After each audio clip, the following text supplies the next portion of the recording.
नमस्कार दोस्तों, the education power channel पर आप लोगों का स्वागत है। दोस्तों, जैसा कि आप सभी जानते हैं, बिहार में सभी शिक्षकों का ऐच्छिक स्थानांतरण चल रहा है, जिसकी प्रक्रिया शुरू हो गई है।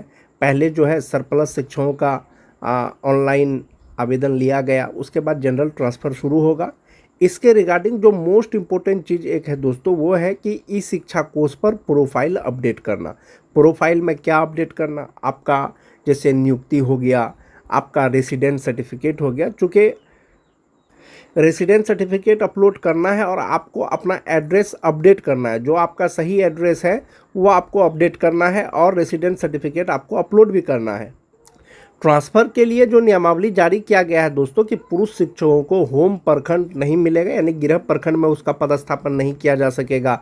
महिला शिक्षकों का जो है गृह पंचायत में पदस्थापन नहीं किया जा सकेगा। तो आप जो एड्रेस उसमें अपडेट किए हैं या जो नहीं किए हैं वो जो करेंगे, उसी के आधार पर आपका जो है ऐच्छिक स्थानांतरण किया जाएगा। और जहाँ तक बात ई शिक्षा कोर्स प्रोफाइल अपडेट करने का है दोस्तों, इसके रिगार्डिंग 19 अगस्त को एक शिक्षा विभाग का पत्र आया था, जिसमें एक गाइडलाइन जारी किया गया था कि किस तरह से आपको जो है ई शिक्षा कोर्स अपडेट करना है। इसके रिगार्डिंग बहुत से जिला के द्वारा पत्र भी निकाला गया है दोस्तों। राज्य कार्यालय के द्वारा जो ये पत्र निकला था दोस्तों, इसमें जो मोस्ट इम्पोर्टेंट चीज़ है वो ये दिया गया है कि यदि किसी शिक्षक के प्रोफाइल में उपशीर्ष यानी पंजीकरण, रजिस्ट्रेशन, पदस्थापन का विवरण, व्यक्तिगत सूचना में अगर कोई त्रुटि है तो संबंधित शिक्षक जिला कार्यक्रम पदाधिकारी स्थापना को लिखित आवेदन समर्पित करेंगे, जिसके आधार पर जिला कार्यक्रम पदाधिकारी द्वारा सत्यापन के उपरांत इसे अद्यतन किया जाएगा। कोई सा भी त्रुटि हो, आपको लिखित आवेदन देना है, साथ ही साथ आपको डीसीएफ फॉर्म भर के भी देना है, वो मैं आपको आगे दिखाऊंगा। और इसमें कहा गया है कि शिक्षक के प्रोफाइल में उपशीर्ष पंजीयन के तहत नियुक्ति का प्रकार, शिक्षक का प्रकार, शिक्षक का उप प्रकार का अद्यतीकरण मुख्यालय स्तर से किया जाएगा। इसके लिए आवश्यक है कि संबंधित जिला शिक्षा पदाधिकारी अपनी अनुशंसा में शिक्षकों की सूची मुख्यालय को उपलब्ध कराएंगे। 2 नंबर के पॉइंट में जो दिया गया है दोस्तों, कि नियुक्ति का प्रकार में अगर आपका त्रुटि है, शिक्षक का प्रकार में आपका त्रुटि है, तो ये आपको मुख्यालय से होगा। इसके लिए आपको आवेदन देना पड़ेगा और जिला शिक्षा पदाधिकारी अगर अनुशंसा करेंगे तो वो आपका अपडेट कर दिया जाएगा। मोस्ट इंपॉर्टेंट चीज़, जो रेशनलाइजेशन चल रहा है, यानी सरप्लस शिक्षकों का जो समायोजन होना है, इसके रिगार्डिंग क्या गाइडलाइन है दोस्तों? इसके रिगार्डिंग गाइडलाइन है कि ऐसे शिक्षक जिन्होंने समायोजन, समानुपातिकरण एवं पारस्परिक स्थानांतरण हेतु ऑनलाइन आवेदन दिया है के प्रोफाइल में तत्काल कोई परिवर्तन नहीं होगा। जिनका ट्रांसफ़र के लिए अप्लाई हो गया है, अगर उसमें कोई त्रुटि है, फिलहाल उनका जो है कुछ नहीं किया जाएगा। ट्रांसफ़र के उपरांत जो है वो अपना सुधार कर सकेंगे। साथ ही साथ निर्देश दिया गया है कि शिक्षक अपना आईडी लॉगिन करके जो है इस शिक्षा कोर्स पोर्टल पर जो भी प्रविष्ट प्रोफाइल है, आप उसका स्वयं जांच कर लें। अगर कोई त्रुटि है तो अविलंब आपको लिखित आवेदन देना है। ये जो प्रोफाइल अपडेट करने का प्रक्रिया है दोस्तों, 28/8 यानी 28 अगस्त तक हर हाल में अपडेट कर लेना है। इसके रिगार्डिंग कार्यालय जिला शिक्षा पदाधिकारी पूर्णिया के द्वारा एक आदेश निकाला गया है दोस्तों, पत्र निकाला गया है। इसमें लिखा गया है, सभी प्रखंड शिक्षा पदाधिकारी को विषय है कि ई शिक्षा कोर्स पोर्टल पर शिक्षकों के प्रोफाइल अद्यतन करने के संबंध में कहा गया है कि महाशय उपर्युक्त विषयक प्रासंगिक पत्र के संदर्भ में अंकित करना है कि ई शिक्षा कोर्स पोर्टल पर शिक्षकों के प्रोफाइल में पंजीकरण, पदस्थापन का विवरण एवं व्यक्तिगत सूचना में त्रुटि पाई गई है। बहुत सारे शिक्षक ऐसे हैं जिनका ई शिक्षा कोर्स पोर्टल पर शिक्षकों के प्रोफाइल में जो रजिस्ट्रेशन है, उसका पदस्थापन का विवरण है, व्यक्तिगत सूचना है, इसमें त्रुटि पाई गई है, यानी कुछ ना कुछ गलत है।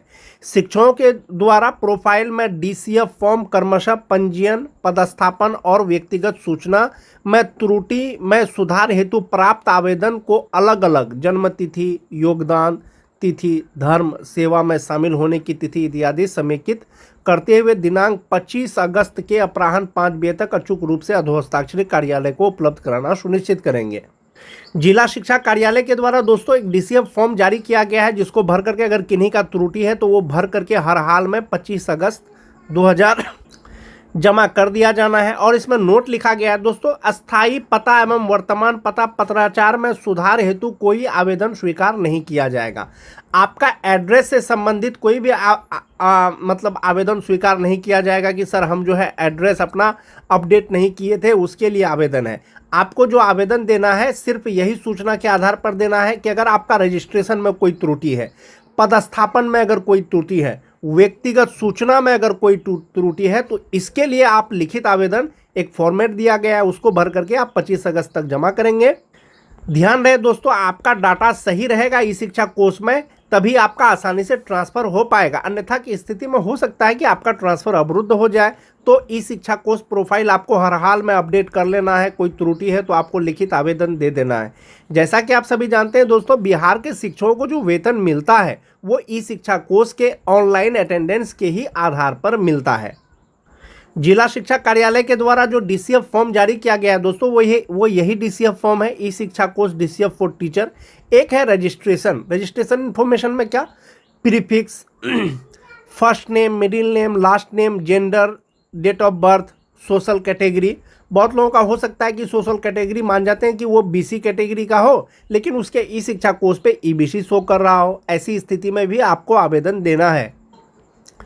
रिलीजन, मोबाइल नंबर, आधार नंबर तो डाल ही देना है। नेचर ऑफ अपॉइंटमेंट में हो सकता है कि बहुत कुछ शिक्षक जो है विशिष्ट शिक्षक बन गए हैं, लेकिन इस शिक्षा कोर्स पर उसका नियोजित टीचर ही शो कर रहा है। तो ऐसी स्थिति में भी आपको ये प्रोफाइल, ये फॉर्मेट भर करके देना है।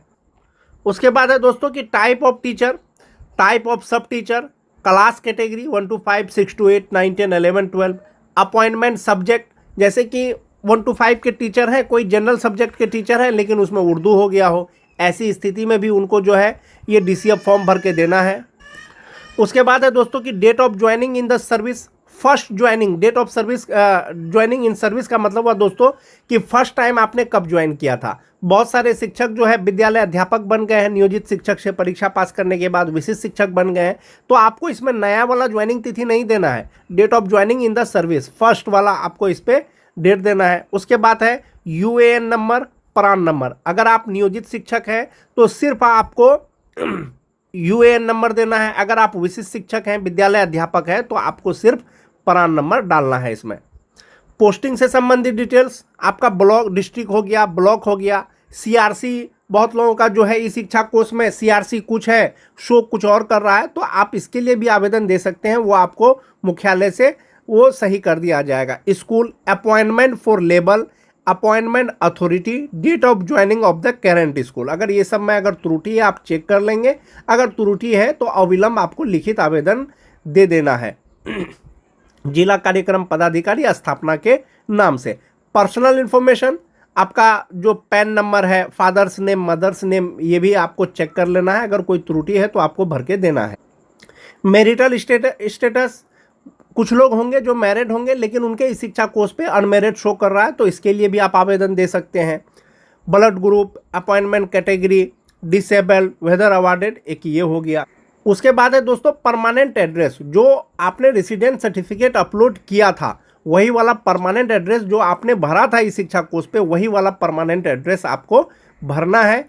और एप्लीकेशन के साथ में ये डीसीएफ फॉर्म भर के आपको जमा करना है और 25 अगस्त तक दोस्तों जमा कर देना है, क्योंकि राज्य मुख्यालय से जो आदेश दिया गया है वो 28/8 तक हर हाल में सभी शिक्षकों का जो भी त्रुटि है इस शिक्षा कोर्स प्रोफाइल में उसको अपडेट कर देना है, उसका अद्यतन कर दिया जाना है।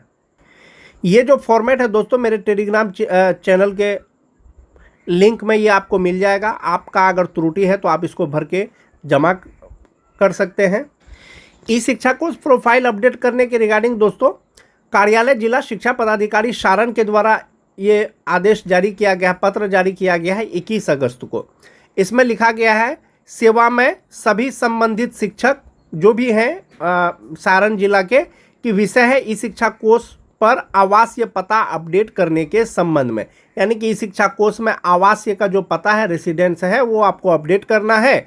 उपर्युक्त विषय के संबंध में अंकित करना है कि वैसे शिक्षक जिनका ई शिक्षा कोर्स में प्रोफाइल रेड लाल दिख रहा है, वैसे शिक्षक अपने ई शिक्षा कोर्स पर अपना अपना पता, आवासीय प्रमाण पत्र 24 घंटे के अंदर अपलोड करना सुनिश्चित करेंगे और इसे सर्वोच्च प्राथमिकता दिया जाए, क्योंकि राज्य कार्यालय से आदेश दिया गया है कि दोस्तों ई शिक्षा कोष में बहुत लोगों का डाटा जो है वो इनकरेक्ट है और उनको सही किया जाना है।